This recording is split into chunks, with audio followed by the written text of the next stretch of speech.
Hello दोस्तों, आप सभी का हमारे YouTube channel Sonu Sharma with Hindi class पर बहुत बहुत स्वागत है। दोस्तों, आज हम लोग जो है कार्यालय हिंदी और कंप्यूटर का बुक का अध्ययन करेंगे, जो प्रथम वर्ष द्वितीय सेमेस्टर में हमारे पाठ्यक्रम में लगी हुई है, जो डॉक्टर राम मनोहर लोहिया अयोध्या विश्वविद्यालय में स्वीकृत पाठ्यक्रम है। हम लोग क्या पढ़ रहे थे? परिभाषिक शब्दावली निर्माण के सिद्धांत। परिभाषिक शब्दावली निर्माण के सिद्धांतों में संकर शब्द था। तो संकर शब्द मतलब कि ऐसे शब्द रूपों का परिभाषिक शब्दावली की आवश्यकता तथा सुबोध उपयोगिता संचिता को ध्यान में रखते हुए व्यवहार में लाना चाहिए। मतलब संकर परिभाषिक शब्दावली में संकर शब्द जैसे क्लासिकल के लिए क्लासिकी आदि रूप सामान्य और प्राकृतिक भारतीय भाषा शास्त्रीय क्रियाओं के अनुसार बनाए जाते हैं। भाषा शास्त्रीय क्रियाओं के अनुसार जो है वो बनाए जाते हैं। ठीक, यहाँ तक हो गया था। उसके बाद आज करना है 12 नंबर है परिभाषिक शब्दों में संधि और समास। मतलब परिभाषिक शब्दों में संधि और समास का क्या है कि कठिन संधियों का यथासंभव कम से कम प्रयोग करना चाहिए। परिभाषिक शब्दावली में क्या चाहिए? कठिन जो संधियां हैं उनका प्रयोग कम से कम करना चाहिए। संयुक्त शब्दों के दो शब्दों के बीच हाइफन लगा देना चाहिए। मतलब जो संयुक्त शब्द हैं उन दो शब्दों के बीच हाइफन लगा देना चाहिए। हाइफन मतलब कुछ ऐसे लगा देना चाहिए, डैश।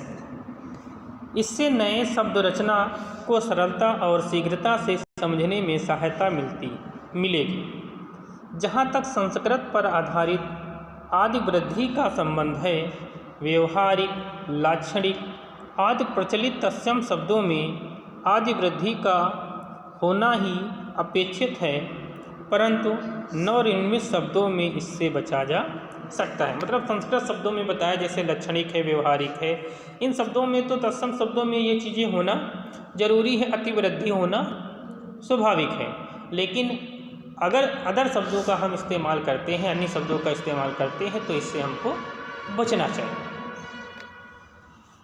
फिर उसने कहा है कि हलंत। हलंत का क्या है? नए अपनाए हुए शब्दों में आवश्यकता अनुसार हलंत का प्रयोग करके उन्हें सही रूप में लिखना चाहिए। मतलब हलंत का प्रयोग करके हम सही रूप से लिखेंगे। जैसे हम लोग लिखते हैं भास, तो भास में सामने नीचे हलंत लगाया जाए। ठीक, भास में जो है वो सामने नीचे हलंत आपको लगाना पड़ेगा।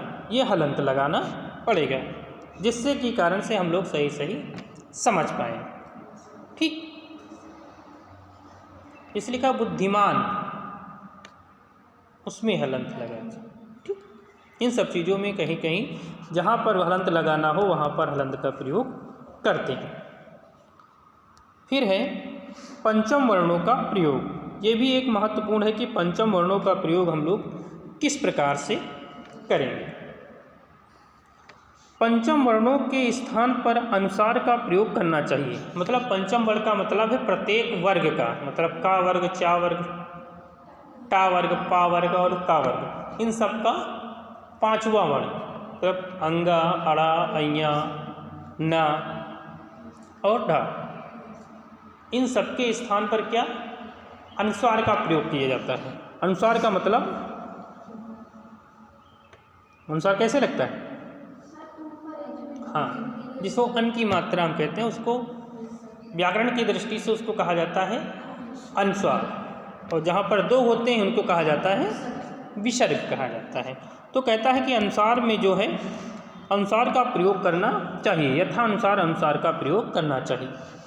परंतु लिंस, पेंट्स आदि शब्दों का लिप्यांतरण लेंस पेटेंट ना करके लेंस पेटेंट या पेटेंट ही करना चाहिए, मतलब जहाँ कहीं पर आवश्यकता हो वहाँ पर। लेकिन जैसे लेंस लिखा है, पेटेंट लिखा है, तो उसके अगर लिप्यांतरण करते हैं उसका, तो लेंस पेटेंट ना करके पेटेंट ही लिखते हैं, अनुसार में उसको नहीं परिवर्तन करते हैं, पंचम अक्षर ही प्रयोग करते हैं। हिंदी में पारिभाषिक शब्दों के निर्माण की प्रक्रिया के संबंध में विद्वानों के पृथक पृथक मत मिलते हैं। विद्वानों का एक वर्ग संस्कृत भाषा को प्रधानता देते हुए पारिभाषिक शब्दों के निर्माण में संस्कृत शब्दों के आधार बनाने की बात करता है। एक परिभाषा दी है डॉक्टर रघुवीर तथा सत्य प्रकाश इस वर्ग के बड़े समर्थक रहे हैं। विद्वानों का एक वर्ग पारिभाषिक शब्दावली के निर्माण में पाश्चात्य परंपरा का समर्थन है और इस वर्ग का मानना है कि हिंदी की पारिभाषिक शब्दावली में अंग्रेजी तथा अन्य अंतर्राष्ट्रीय भाषाओं में प्रयुक्त होने वाली सामान्य पारिभाषिक शब्दावली को ग्रहण करके ही हिंदी में न केवल समृद्ध किया जा सकता है बल्कि उससे स्वाभाविक और सहज रूप भी दिया जा सकता है। ये कहा गया कि हिंदी में पारिभाषिक शब्दावलियों में अंग्रेजी तथा अन्य अंतर्राष्ट्रीय भाषाओं में प्रयुक्त होने वाली सामान्य पारिभाषिक शब्दावली को ग्रहण करके ही, मतलब चाहे अंग्रेजी के शब्द हों या अन्य अंतर्राष्ट्रीय शब्द हों, उन शब्दों को हिंदी में ग्रहण करके तो हिंदी को सहज और सरल रूप में समझा जा सकता है। जैसे कहा जाता है कि कंप्यूटर जो है बहुत आसानी से हम लोग समझ जाएंगे कंप्यूटर है क्या चीज़, लेकिन कंप्यूटर का अगर हिंदी अर्थ हम लोग संगणक है तो संगणक का इतना सटीक से लोग नहीं समझ पाएंगे संगणक क्या चीज़ है।